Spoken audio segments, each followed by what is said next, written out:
Hello to everyone. Zaranj child gang rape responsibility lies with power structure.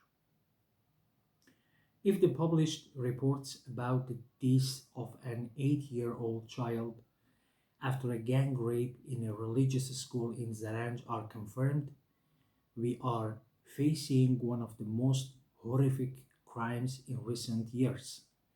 A crime that, beyond a criminal case, is a sign of a deep crisis in child protection mechanisms. More horrific than the crime itself is the silence and the lack of transparency that followed.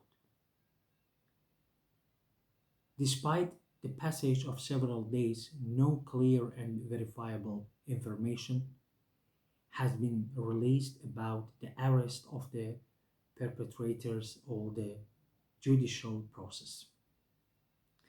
In the absence of accountability, impunity turns from a potential danger into an objective reality.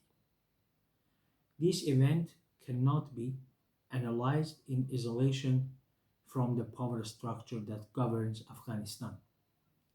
The elimination of independent oversight institutions, restrictions on the media, and the weakening of civil society have created an environment in which the possibility of independently pursuing such cases is severely limited.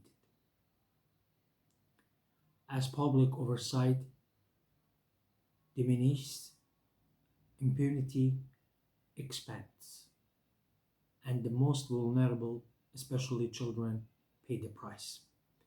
Recurrent reports of sexual violence against children in some religious educational institutions highlight the need for independent, inclusive, and accountable oversight of all educational institutions.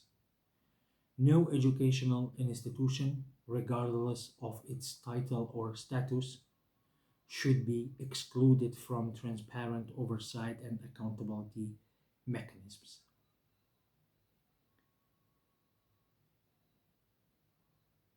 In this case, criminal responsibility lies with the direct perpetrators of the crime, but political and structural responsibility cannot be ignored either. A government that monopolizes power while simultaneously restricting the possibility of independent oversight, free media, and impartial follow up is responsible for the consequences of this situation. The International Women's Solidarity Council calls for an independent, transparent, and verifiable investigation into this crime.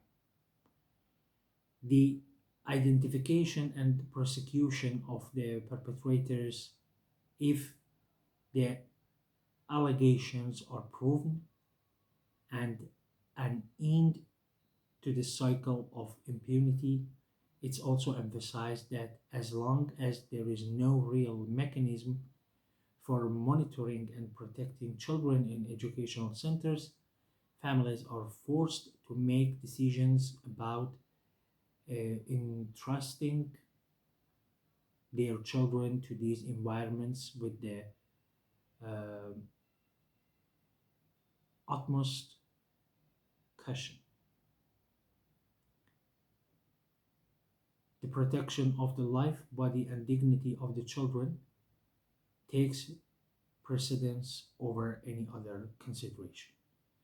International Women's Solidarity Council, and till next video and text.